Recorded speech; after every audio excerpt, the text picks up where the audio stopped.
watching you, looking for you, asking yourself, what do I like? What is innate to me? Like what comes naturally to me? What are my pet peeves? What is it about Edith that Edith likes and doesn't like? Why is she doing this? Why does she do this way? Find out who you are. That's the first thing. Because so many of us are looking to the outside for our identity. Okay? So we kind of look at that celebrity and that woman at work that you admire so much, or that mother you admire, something that we're looking at somebody and try to model our lives around them. We're beginning to dress like them and find out what they're wearing, what they're not wearing, and we are confused. So in order for you to be able to write an effective story that will matter, point number one, find out who you are. Who am I? Why am I here? Why was I born to those parents? Why did I come out of that rape?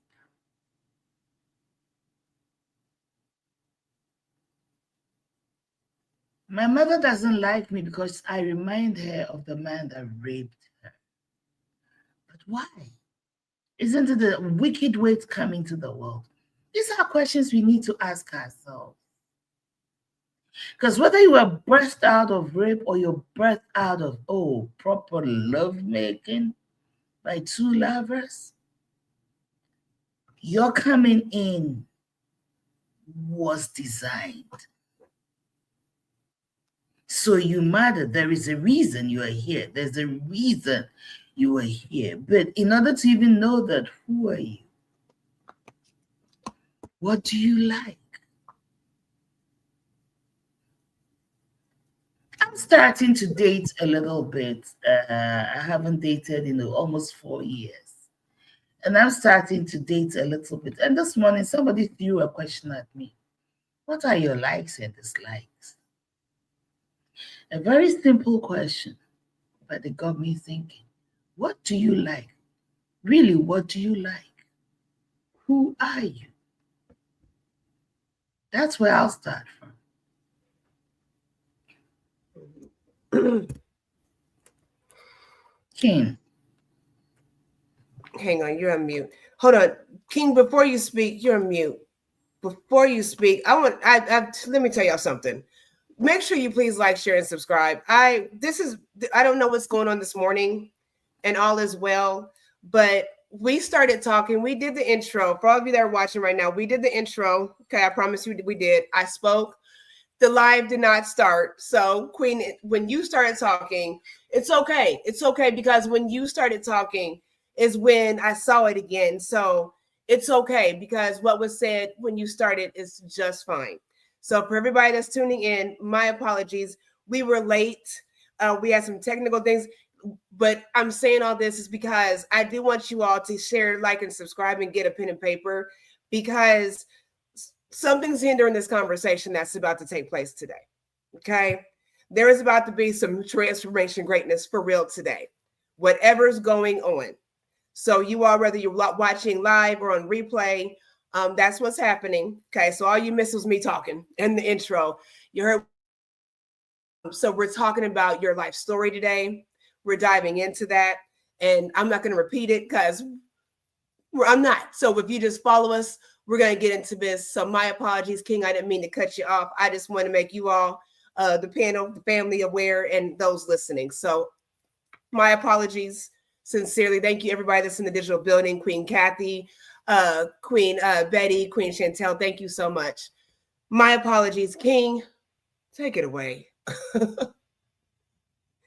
Professor Edith, thank you for sharing that as well. That was like very, very powerful. And I actually written down certain things in which that you mentioned, also with Queen Angie. You know, let me go ahead and go in this direction with it. Your life story is very, very important. And it doesn't matter as far as what you believe in, what books that you're reading, even self-development or personal development. There's always a section in any one of them books that talks about either your purpose or your life story. And why? Because that's very, very important to identify on who you are. Very important, because if you don't know on who you are, then it's going to be very difficult for you as far as to get to that next level. I think about my own personal life story, how the way I was raised by a single parent, and just learned the different attitudes and behaviors that actually stem from my mom, and even those that was even above me, and really noticing on how the way that pretty much dictated the course of my life, whether knowingly or unknowingly. So your life story, when you really break that down, and that's something that, especially when I became an entrepreneur and definitely started getting into the personal development space, Professor is correct. You have to sit back and really be honest with yourself and ask yourself those particular questions in which that you mentioned, such as, I will go ahead and just mention all to you what she said. If I'm not mistaken, she mentioned, who are you? Were the ideas and beliefs in which you currently have, where did it stem from? Right? Did it stem from your mother or from your father or your uncle, your aunt, your grandmother? Why did you adopt those things? What are some of the things in which that you like or don't like, aka your pet peeves? Why does that stir something up? You see, when you are recreating yourself or transforming yourself, these are questions in which that you must have with yourself. And to put it back as far as on my story, when I started to the process of transforming through with my higher power, those are some very difficult questions. And it wasn't comfortable whatsoever, but it was very necessary in order for me to really identify my true life story. Why is that? Because how can I get the help or how can I improve if I cannot identify who am I? Why I think this way? Why do I gravitate to this certain type of demographics or people versus others? And really just identifying that and really deep diving in, really getting serious with that. And so, with that, because I understood the power of my life story, which, by the way, is something that I work on each and every single day, I also realized too that I need a coach. And every coach has a coach that has a coach. And that's very important because they are showing you on how important identifying your life story and even reframing on certain things in which I talk about a lot and my coaches talk about a lot is very essential as far as to your next level. And so we're definitely going to dive a little bit more into this because I felt what I just gave you was kind of surface, but I really want us to go dive in detail. But I'm going to pass it over to Queen Angie to see if she has any thoughts about this as well. I do. So thank you both for that knowledge. You know, it's surface, but it's knowledge, right? It's deep. So, Queen, you asked a question. You know, how do you begin to write that story? You know, what I think you said. Yeah. How do you begin to write that story? How do you do that if you don't know who you are? I think I would like to challenge us to, like you all said, recreate that story. But if it's something that you don't like about yourself, recreate that story. You know, I refer to myself as a queen. I refer to Queen Edith as such, King Shawn as such. But if you're not acting according like that, I will not address you like that. So to address myself as queen, there are days where I don't level up to that. And I have to readjust myself to do so. I'm writing that story. You know, I'm never ratchet or but I could just not be in that leadership role. So how do I rewrite that? Well, this is what I am. This is who I want to be. This is what I see. This is what I see my future as, my tomorrow as. So in order to do that, I have to do X, Y, Z. People are able to write stories. Look at all these movies that have been made, all these books that have been written, even fictional books and stories. Where does that come from? Where do those ideas come from? They're bestsellers. So why is your life not a bestseller? How would you like to rewrite that? I was thinking about, I'm 43, so a lot of us have grown up with the whole fairy tale. Your parents have you watching the fairy tales, you know, not Disney. I'm talking about the Cinderellas and the Snow White, you know, and I remember watching those when I was younger, just because I guess is what you did. But, you know, it was whatever. But I have seen a few remakes of Cinderella, right? Cinderella's not on my list of wanting to watch Disney, fairy tales. But I watched the one with Brandy and Whitney Houston. Okay. I love Whitney Houston so much, and I miss her so much. But when I watched all over, oh my gosh, that's some of her spirit. But when I watched the one with Drew Barrymore titled Ever After, I don't know if you all have ever seen that. Ever After is with Drew Barrymore playing Cinderella, and then it is Angelica Houston playing the evil stepmother. That movie was the remake of that was so real. It wasn't Cinderella, you know, in the, you know, with the mice and everything. They sold her as human property to a man. That's how that story went. When I saw that remake of that, it put a different perspective into light for me, where you can have the same story and you can remake it over and over again with different authors, different producers, different editors, because somebody else is writing that story. So when somebody says, well, you've been a horrible parent, you've been an alcoholic, you were a drug addict, you were this, you were in the streets. How long do you let somebody keep telling that story before you rewrite it and say, today I am my greatness, today I am queen, today I am king, today I am boss? You know, if you want to keep reading that story, you can brush the dust off that book and read it. You know, if you want me to sign it. Okay. But where do we write our story, no matter how it's looked in the past, even yesterday? How do you rewrite that story for your future? And you have to see yourself as a character in your life. You're a character. We're all characters in each other's lives. How's that character? King, I'm done. Land my plane.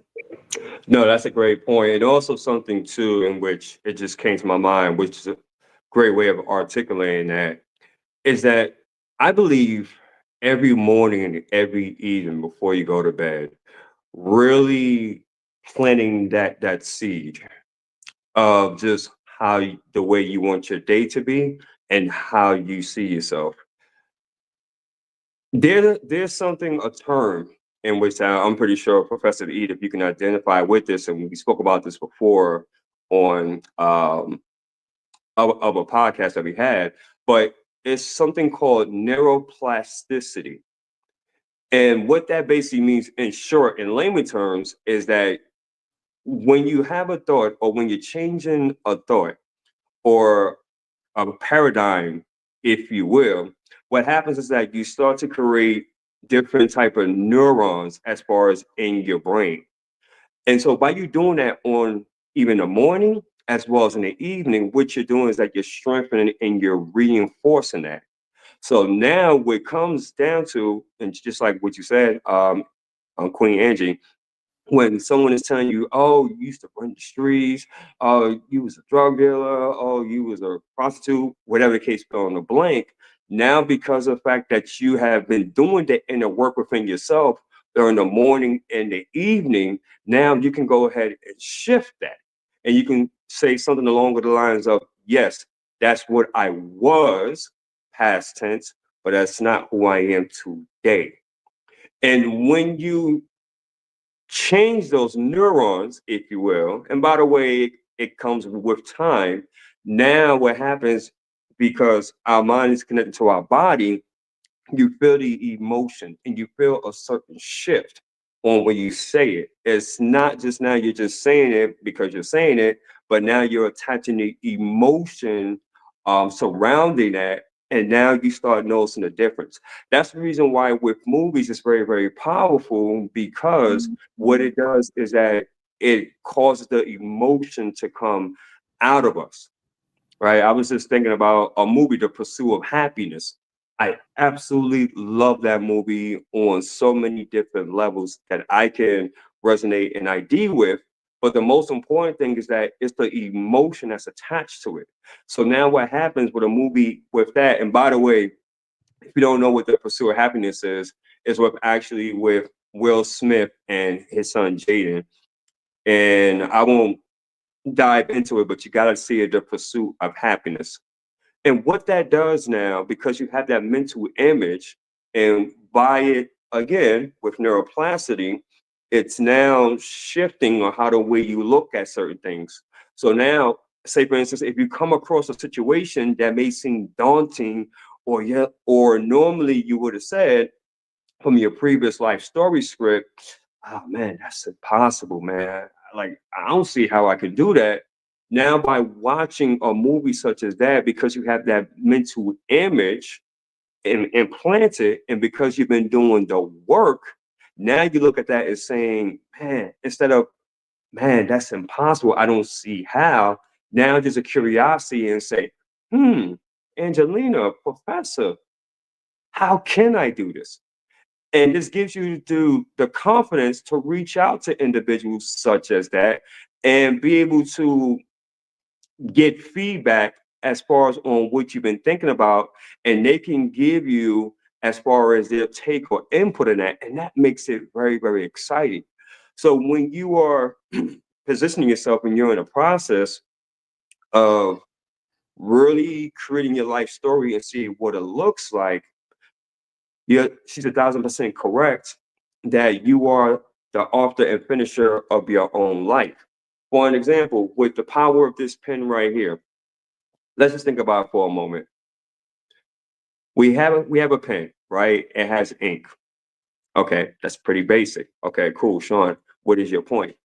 My point is this: when we put intention and when we look at this pen and we start to think about the possibilities. There has been novels, there has been books, there has been seminars, there has been so many different things that's been created, but the power of the pen has assisted him or her in order to create that. So what am I saying here? What I'm saying is this, is that when you have something like that, along with the mental image, along with your continuing to develop, doing the work, asking those questions, being a co-creator of what you want your life to be along with your higher power, anything is possible. Anything, such as StreamYard, such as with the peak wellness hour. So many different things can be created out of that space. As you are listening, as far as to this podcast, I want you guys to really start thinking about that. Based upon where you're at right now in your life, it doesn't matter as far as if you're in your 20s, 30s, 40s, 50s, 60s, 70s, doesn't matter. But I want you to really start thinking about your life story currently as of right now. Are you satisfied? Are you happy? Are you content? And if not, why not? Ask yourself, why not? And if your answer is because either you're dissatisfied, um, you're not happy, whatever the case is, I would like for you, once that you have answered that question, reframe that and put next to it, how do you want your life to be?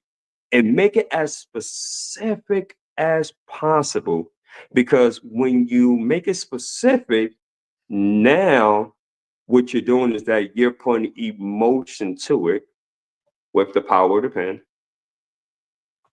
with paper, and revisit that day in and day out. If I was to show you guys as far as with all the notes and everything in which I have written over the years, you'd be like, my God. But when in terms of creating your life story, it's serious. And you don't want to be left not yeah, I can't speak right now. When you're creating your life story, you want to be aggressive about it. You want to be intentional and you want to be serious. Why?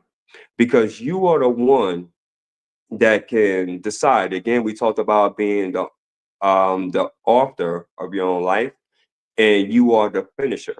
I think what happens, Queen, and I'm gonna allow for you ladies to go ahead and chime in. I don't want to take over the space, but I think a lot of times that as people, we have a tendency to basically on the outside looking in. And what I mean by that is that we're seeing so many people making things happen in this world, right? And we're looking and we're like, wow, they must have some kind of super talent or super ability. And it's like we marvel at it and we're like, wow.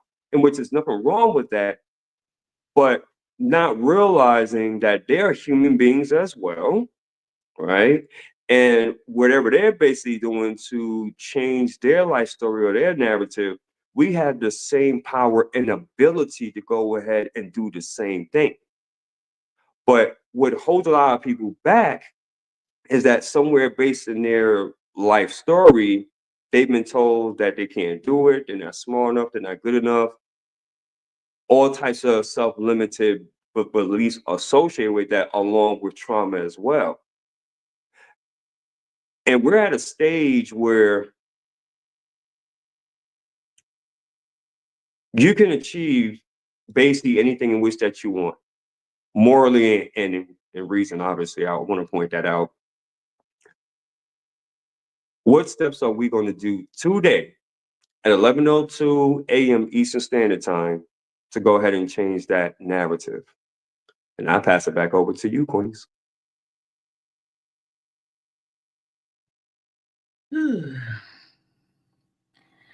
Ken, you said a lot, and you're speaking my language when it comes to the nervous system, our human nervous system. But before I go on, I want to acknowledge two men, Ken William, Reverend William. Thank you for being here. Thank you. God bless you. I appreciate your support. And Ken Abby, thank you. All right, from Accra, Ghana. That's right.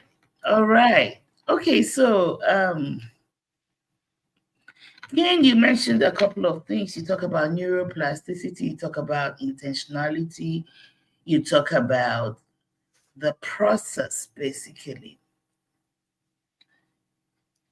The beauty about the story of your life is it's in chapters. Okay, and the beauty of you and I is that every day we are evolving. If you are, you think like, you talk like, you act like, you behave like, you choose like you were 5 years ago, you are stuck. Even 3 months ago, you were getting stuck.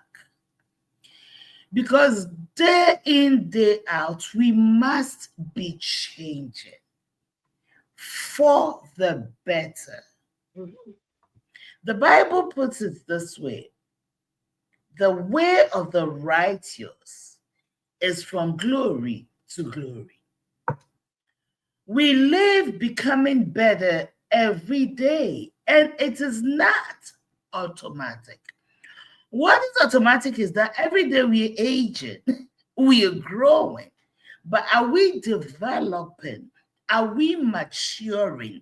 Are we progressively going forward?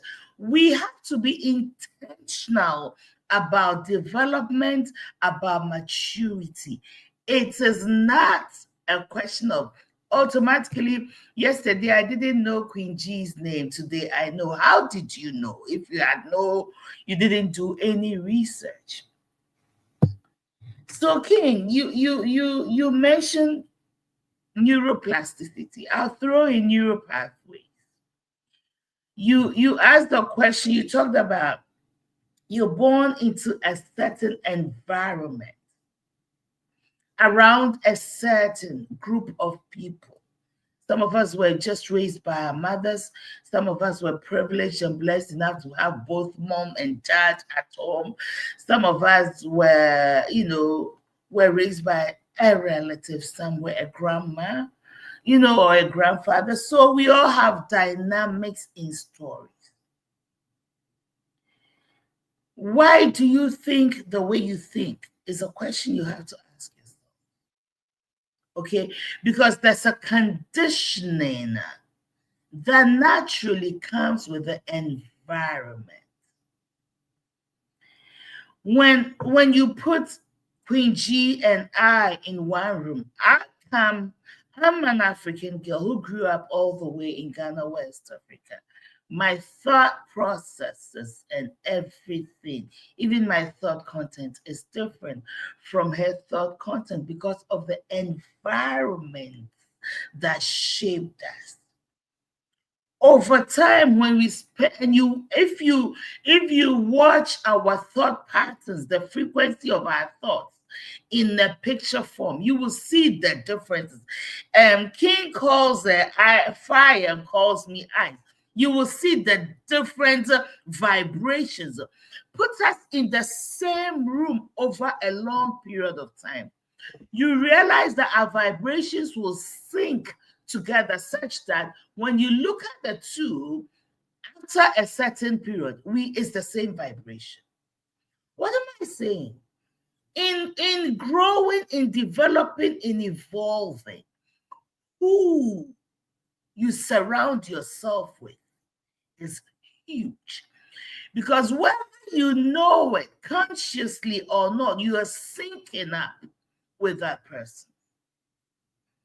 If you think I'm lying, just take a good look at a couple who have been together for a long time. They look like a brother and a sister. Look at their children. They all look alike. They behave like there's a similarity in their mannerisms and things because they have been in that environment. You can look at a child and can't tell whether they look like their mom or their dad. It's obviously mom and dad mixed together.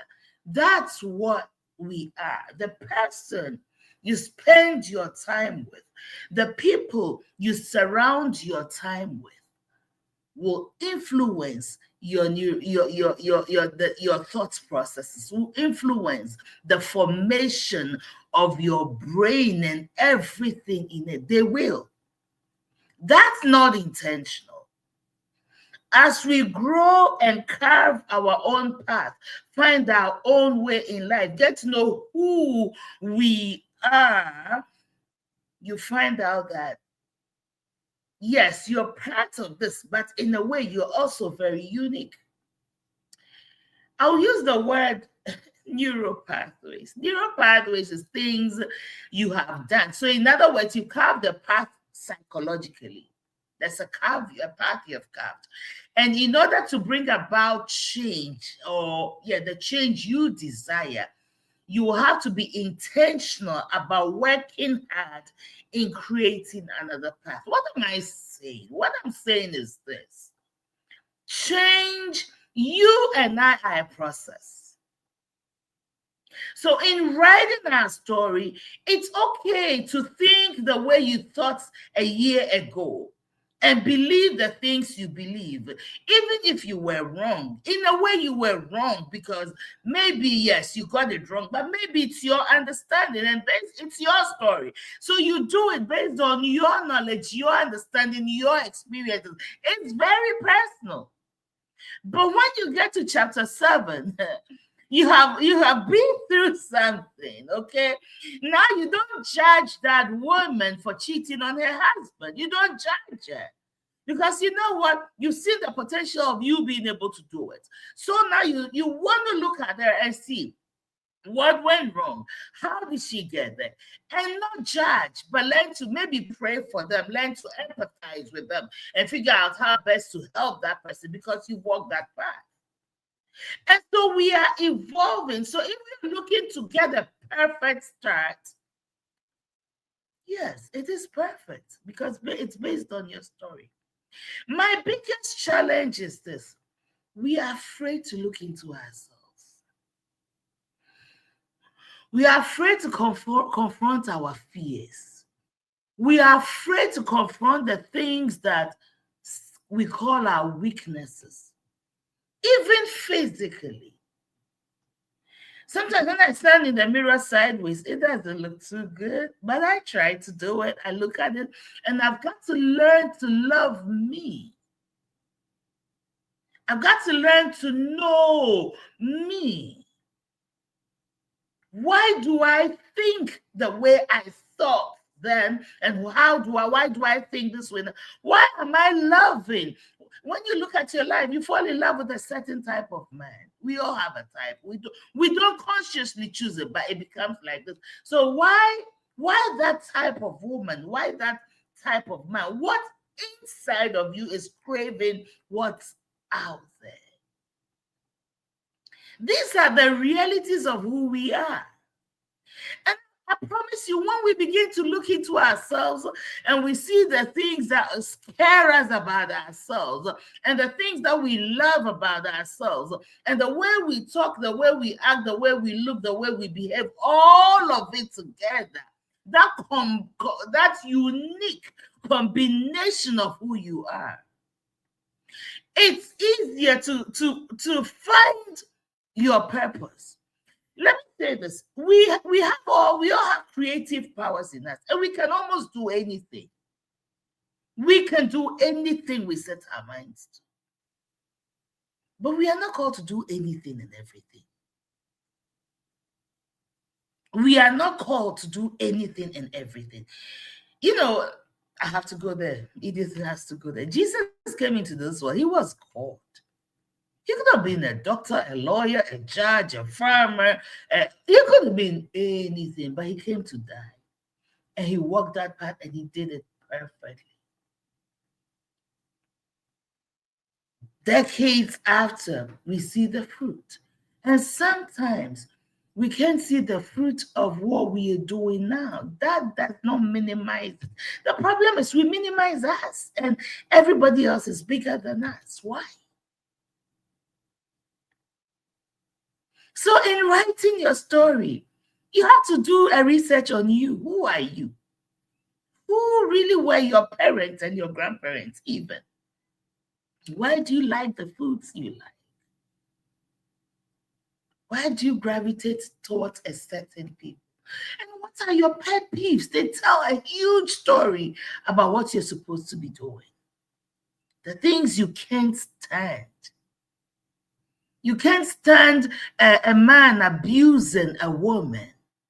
You can't stand a woman maltreating something. You can't stand seeing a handicapped child. You can't stand being neglected, as a homeless person. There's something about it that just moves you and you want to do something. And sometimes you need to ask the people around you. People told me so many things about me. Yeah, I heard them. But some of them I realized much later. I wish I knew who I was earlier. I wish I did find them earlier because you know what? I probably would have been far. But it's all good too. I know now.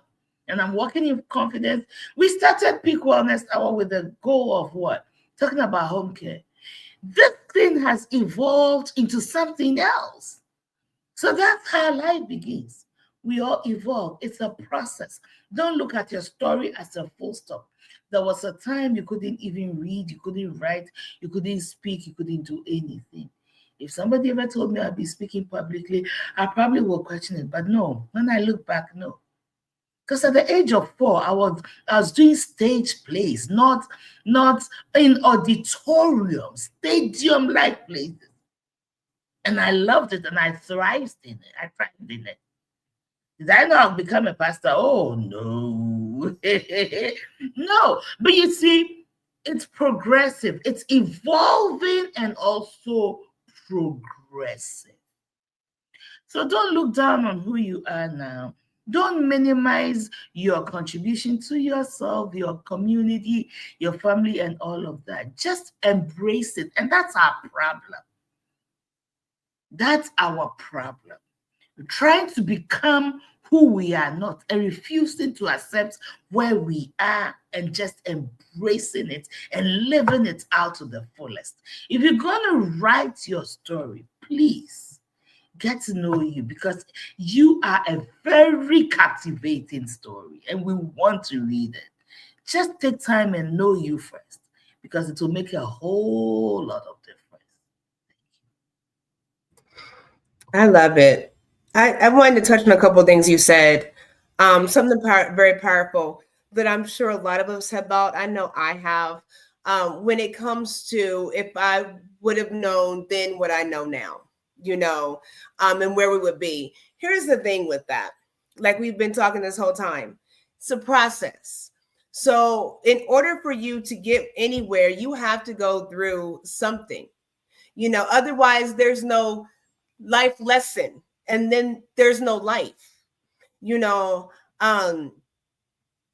If you didn't go through this, what would you have learned? Yeah, maybe you would have been better, maybe you wouldn't have, maybe, so you mentioned when you talked about Jesus coming to die.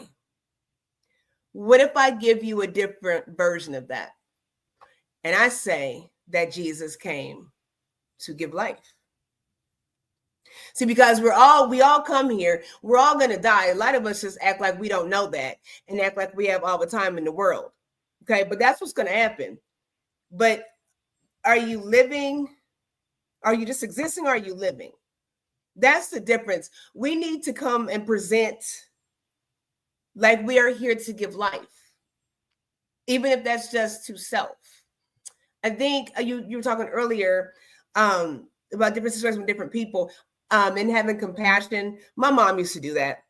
When I was younger, we'd be driving down the road and not see some, as kids, as children, we'd see somebody on the street. We'd be like, what are they wearing? And, my mom would be like, well, you just don't know. That could be the only thing they have. I'm like, stop that. Stop making excuses, So, but the privilege of being able to mirror somebody else's life and situation is huge. And what I mean by that is people go through things all the time. I'll never say if I can do it, you can. And I've been through a lot. People go through things, and you have to realize that a lot people go through things so that you don't have to. I've gone through things so that you don't have to. Shawn, King Shawn, Queen Edith, we've gone through things so that you don't have to. And you have to look at it like that when you're going through. When you're going through, it's not just for you. Not ever. And you have to understand that, because if that's how you feel, you will remain a victim of that situation, and you cannot heal, you cannot grow, and you cannot be productive in the greater scheme of things. When I see things, I talk to people that I'm close to. I tell my mother all the time, like, when she moved, I moved just like that. We've walked in each other's footsteps in a lot of different things. My grandmother, a lot of different things. And I've had to be able to see where her circumstances are just life experiences. They're not shortcomings. They're not failure. They're life experiences. And the minute I don't realize that, I'm in that same life experience until I get it. So for me, having a mirror for somebody else, I want to make sure I come correct. I present appropriately so that what you're mirroring are positive things, are healthy things, and when you see my flaws and my shortcomings, you can mirror that and say, well, not look at her, look what she did, but look and say, you know what? She's going through. And I can see myself in that situation. How can I not be in that situation? Or how can I help that situation? But we're all always, 6 degrees of separation? you know. So we're all in it together, whether we like it or not. Don't care about your race, creed, color, religion, gender, all that stuff. We're going to find ourselves in situations where our life story, we have to be able to kind of write in the other characters, right? So, Queen Edith's so lovely and she's so nice and, but sometimes she can be, but why she because of my behavior. So maybe I should rewrite that story where I'm more acceptable and more, whatever, so that she doesn't have to be like that with me, so I can't rewrite Edith's story, but I can rewrite how things play out, if that makes any sense. Does that make sense to everybody? But it starts with you. And when you write your story, everything, all the other characters just kind of fall in line. And sometimes you'll look up and you in somebody else's book, but just know your character. And I'll land my plane there. You said something very very. Yes, you did. You said, Professor. Yes, you did. 1 minute. You said, well, okay, 1 minute. You said, what you go through is not for you. Indeed, your life is not for you. What you experience is for the next generation and the lives you're called to touch, even your generation. So when you are not writing your story, when you're not sharing it, when you're not living your life in order to be able to share, and you choose to live somebody's life, you are depriving. Mm-hmm. You are depriving somebody of the story they need to see and hear. Mm-hmm. You really are. Because you are an answer, you are a solution. You were created to answer something or bring a solution to someone in every season of your life. So please, Queen King, please. Yeah, 1,000%, 1,000%. And also something in which I want to share, which I believe is very common when you start in the inner work, is that a lot of times, well, I'm gonna put the focus on me. When we were given the gift of speaking, coaching, and order of our attributes along with that, yes, one of the hardest things for me at that time was actually understanding and accepting that everything that I went through up to that point, it wasn't for me, but it was to motivate, encourage, and inspire someone. And why that was so hard, because I was programmed ever since from being young that anything in which I'm going through, right, don't want to go ahead and share that because you're a man. And man, we hold it down and we don't cry and we just go ahead and find a way to make it happen, right? No excuses, right? That's the way in which I was raised. So when you said that, Professor, it definitely brought um, a great point, is that I had to learn as I was doing the inner work that everything in which I went through is not for me. It's not for me. It's for someone else to really gain wisdom from that, and even a lot of times be free from it. Because in order for another person to really want to start the process of doing the inner work, they have to be able to, more times than not, find someone that was in that space and understand exactly on what they're saying, and they could totally relate to them, as giving them hope and encouragement that yes, even though these situations happen to you, and yes, even though you may be in that space now, but the great news is there is a way of escape. Mm. There's a way. This is a roadmap based upon, or from my perspective, but at least you have a roadmap or a guideline on how to reframe that.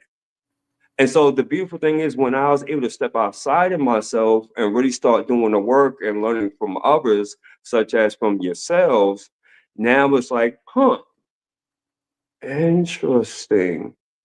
It still hurts based upon whatever emotion I'm feeling, because I actually lived it, right? I experienced it. It's in my body. But now I have a framework and I can say, ooh, you know what? So if I apply what Professor Edith said 2 weeks ago on this situation, this can possibly work. Or how about this? Or what about now if I'm like really feel like I'm going backwards? based upon my attitude.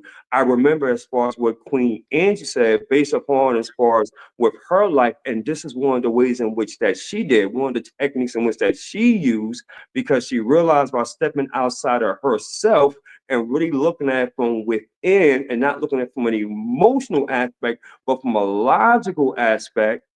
That was a write it down for somebody. Now I took the sting out of it, and now I'm able to look at it from a different lens.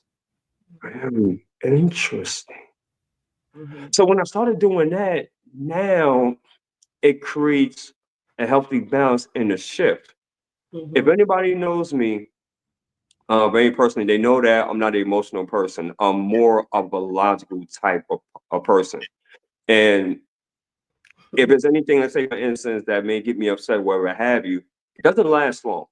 It doesn't last long. Why? Because I've learned the power of reframe, and I understand the importance of, okay, you can be mad or you can be upset, but don't allow for that to fester.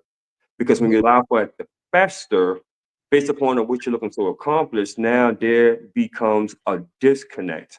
I love how the way I believe that Queen Angie you mentioned, or Professor Edith, one of you two queens, but I love how the way you mentioned that whatever you're feeling on the inside, it has to come out in the outside.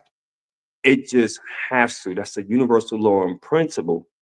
So if that's the case, right, where it's more like a mirror, whatever you're feeling about yourself or the situation on the inside, it has to reflect on the outside.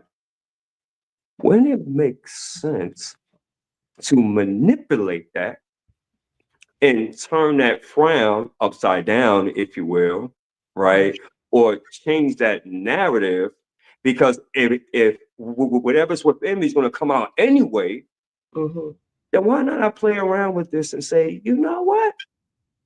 I was told as far as that I wasn't smart and creative, but what about if I tell myself that I am creative and that I am very smart and I can do all things through Christ Jesus who strengthens me, right? For all my spiritual people, and see as far as on how that works. How about if I do that just for today and put emotion and feeling into that for the whole day and seeing where that goes.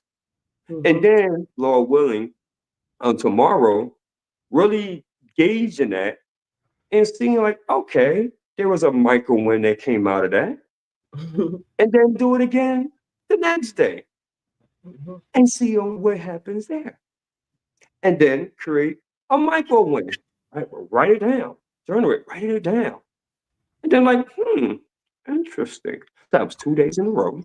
I wonder now, and I'm gonna get real bold here. What about if I do it for a whole entire week? And no matter what happens through the course of the day, I'm still gonna have that positive feeling and emotion. Any chance in which that I get, I'm gonna reframe it and see what happens. I think I'm on to something. This is pretty nice, pretty nice. And you continue to do that and do that and do that and do it. And you will notice little by little on how the way your mindset and on how the way you see things change over the course of time. And I wanted to share that with you because back again when I was going through that process of transformation greatness, I seen that for myself. And some people be like, wow, that's magic. No, it's not magic, but it's all about because I was able to reframe on certain things, likewise with you, right? And not only with the reframing aspect, but I put intentionality to it. And what I mean by that is that I was serious about it. No matter what happened during the course of the day, no matter if people cuss me out, no matter if people praise me, no matter if I had $500 in my pocket or not a quarter, I still stayed with that no matter what. And I got myself out of the victim mentality and saying worries me, and then got into the victor mentality and framed that to with everything that I've learned and what I experienced, how can I be able to add value in at least one person's life for that day? And it starts to create a snowball effect. And now you start learning that, you know what, everything in which I'm going through, everything in which that I have went through, it's not for me, but it's for people such as yourself to glean and learn from.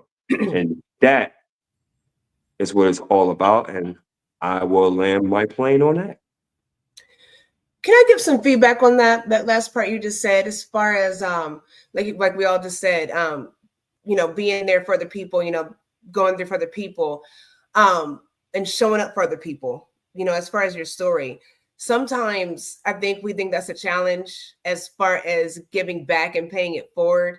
But sometimes all you have to do is just show up and be present. My mom has told me so many times, it's hilarious sometimes, but it's amazing. She'll go in the store, she'll be, crossing the street or something, and somebody will walk up to her and they'll say something nice. Oh, you look so nice. So, there's something about you. I was waiting for you. I don't know what it is about you, but I was waiting for you. And she don't know these people from Adam. Your presence, when you show up in your greatness, is a huge deal. When you, despite everything, when you show up in your godlike manner, it means everything, and you don't know who you're blessing by just coming with some compassion and some love. You don't know whose life you're changing. And these people might not ever see you again, might not know your name, but they'll say, I remember, I don't know, maybe it was like, I don't know, pre-COVID. I know it was pre-COVID. That's what we all say now, right? I know it's pre-COVID. We don't have no sense of time, but I met this guy. I don't remember what his name was. Oh, anyways, I met him at the store. He said something about transformation, something. But anyways, let me tell you how that conversation changed my life. You see what I'm saying? Just that impact, it means something. We all want to be relevant. We all want to be seen, but we want that validation from the people that we think are supposed to see us and validate us. And we totally discount the people that are just passerbyers, and we have to, that is where that light work comes in. You don't know who you're connecting with. You don't know, by you saying something crazy, you curse somebody out on the road. You don't know how that affects somebody in the next lane. I'm trying to keep my cool. I need my anxiety medications. This chick's over here cursing people out. I should curse them out too. I'm angry too. We have to be intentional, and we have to be sensitive to what's going on around us. We have to be spiritually sensitive and mentally sensitive, and not in a sense where you just break it down, but we have to be tuned in. That's what also, we have to be tuned in to what is going on around us, because there's change all around us, whether we're engaged with it or not. It's always going to be moving. So you want to be a part of that change, and you want to say, I had a part in writing this story right here. It's very significant.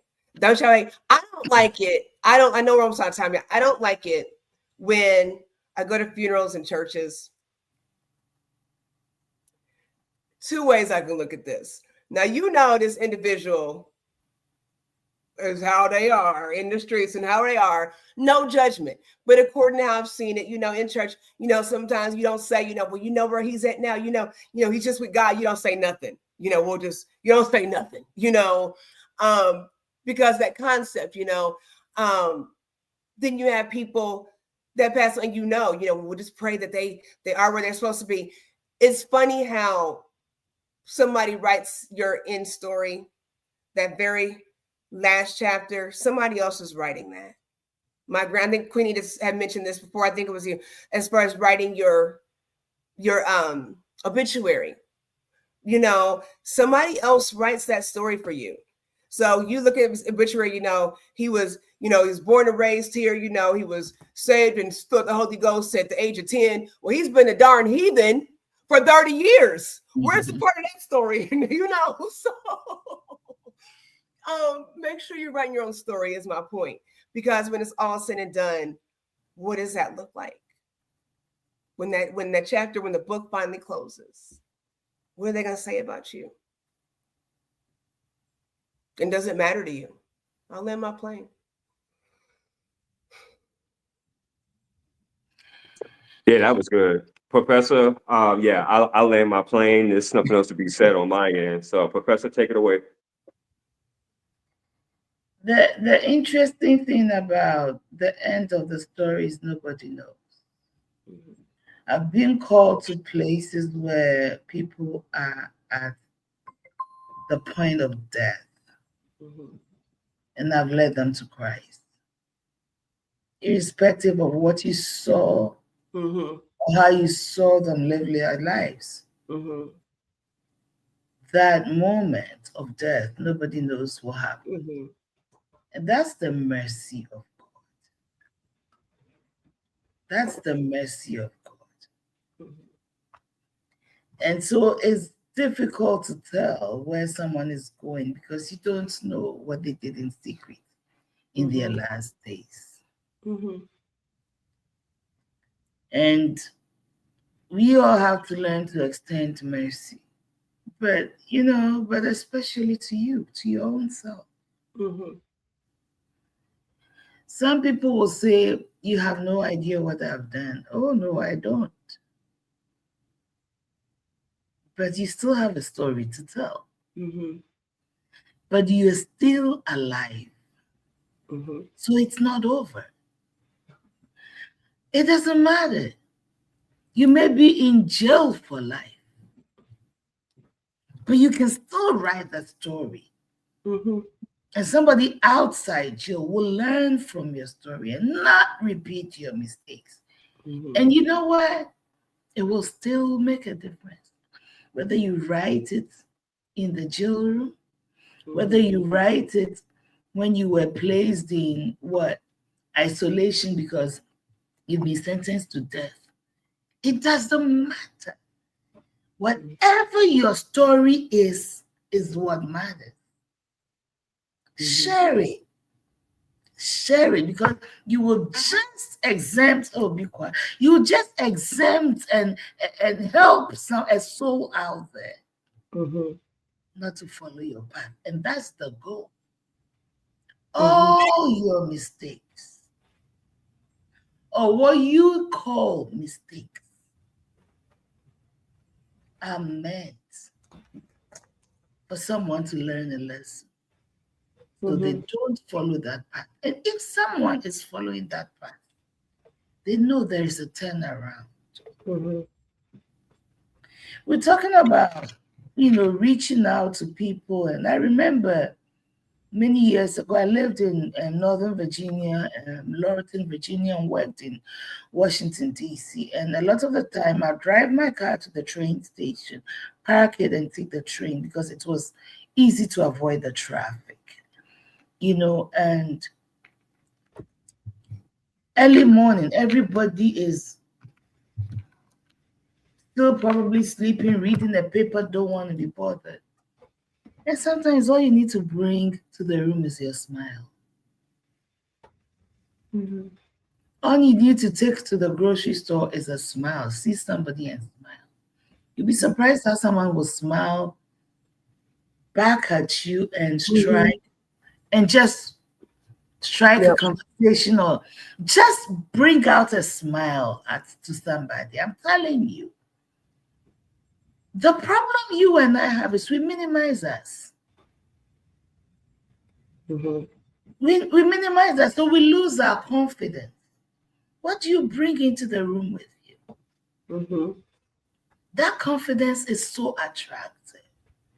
You don't have to be wearing the most expensive designer. I don't have any designer anyway, but you're just walking with you, your personality, knowing who you are, confident in who you are, just walk in there.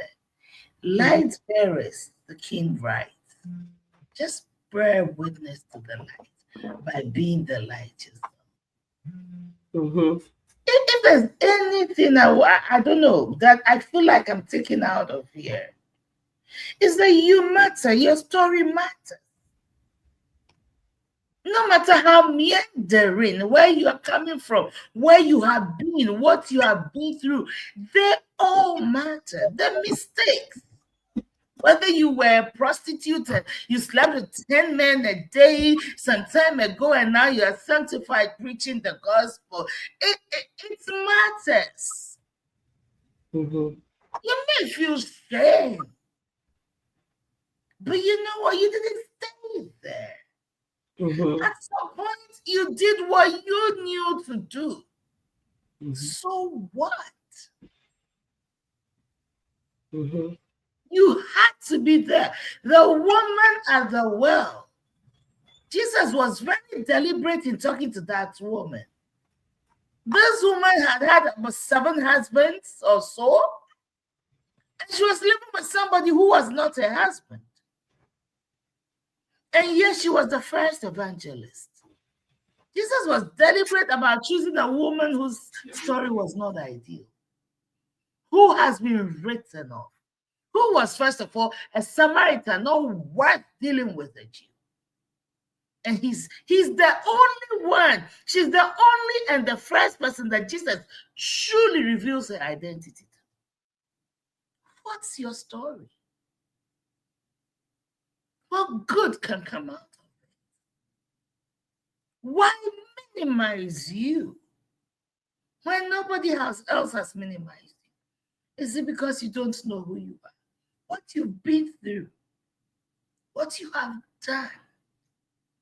What you regret most still do not define you. Please arise. Walk with your head up. I don't care how bad that credit score is and all the things it's saying. Walk with your head up. What matters is that you have a story. Because I need to know your story. I do. I want to read it. I love reading biographies. Let's do this. Let's write our stories.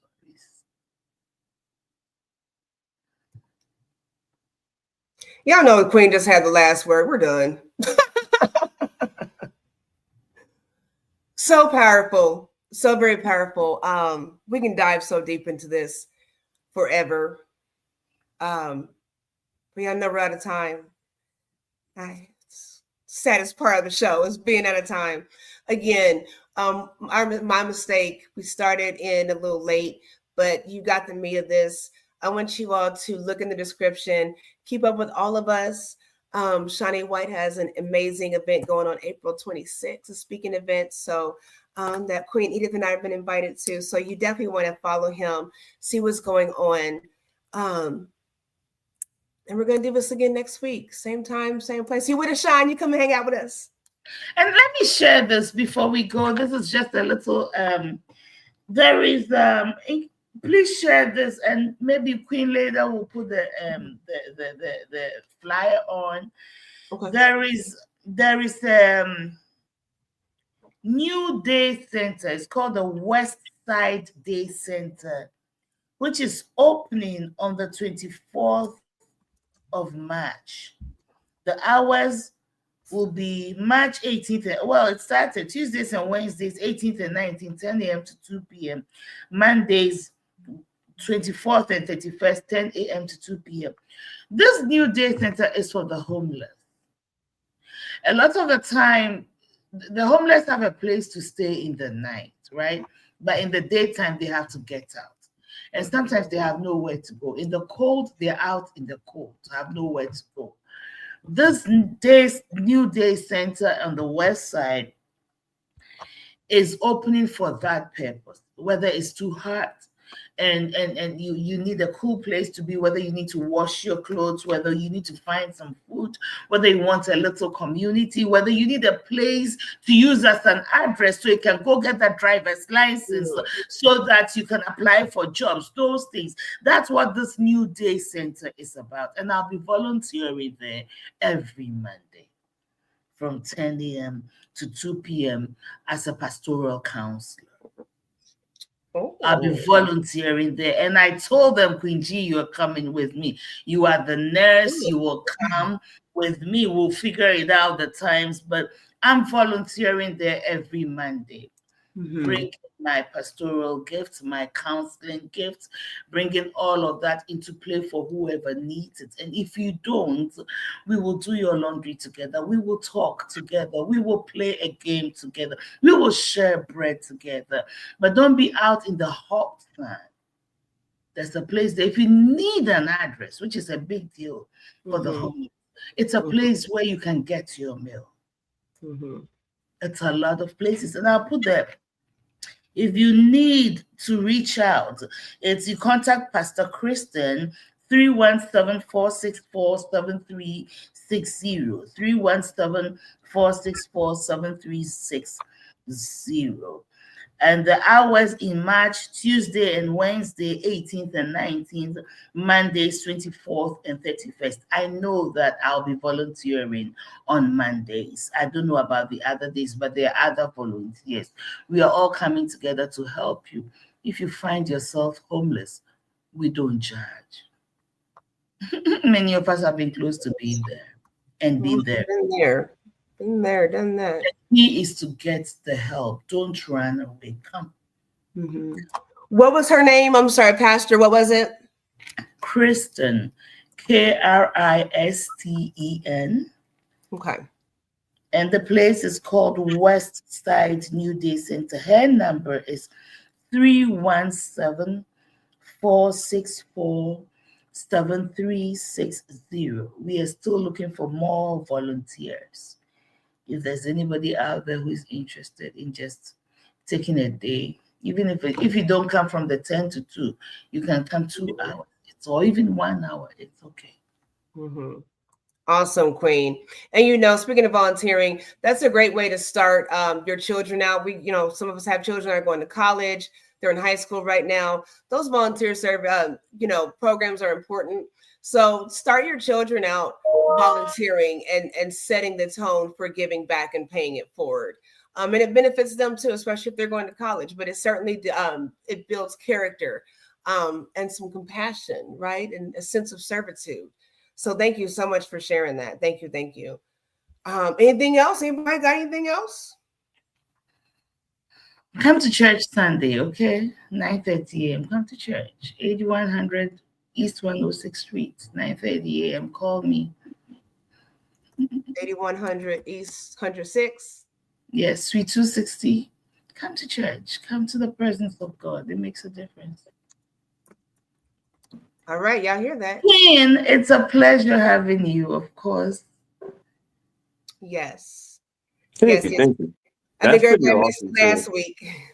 That's pretty awesome as far as with that the day center as far as for the homeless, because when you was talking about that, it actually just gave me a memory. I remember when I was homeless and displaced, if you will, and that I wish that they had programs like that, when I was displaced, because especially too during the daytime, we had to leave at a certain time, and if you didn't have anywhere to go, then you just be in the streets. And God forbid, if it's freezing and cold, that's the reason why I have a special place in my heart for those that's homeless, because I've been there and I know the emotions attached to that, and I also know how people look at you and treat you when they see that you're homeless. So that's beautiful, beautiful, beautiful, beautiful. And I would like to share that on my social media handles as well. So I guess afterwards, if you can send me that information again, I'll share that with you guys. And yes, definitely, it's not too far from you, Queen. Okay. West side. Indianapolis. West side. Okay. Okay, cool beans. Before we get off of here, see, this is what we're doing, y'all. We be talking and we just can't stop. I was thinking the other day that it would be a really cool idea because, here in Indy, I'm always passing people on the streets, and a lot of people, it's the same faces. What if I was thinking that I would like to, you have business cards, grab a bunch of business cards and do positive quotes on those and hand them out.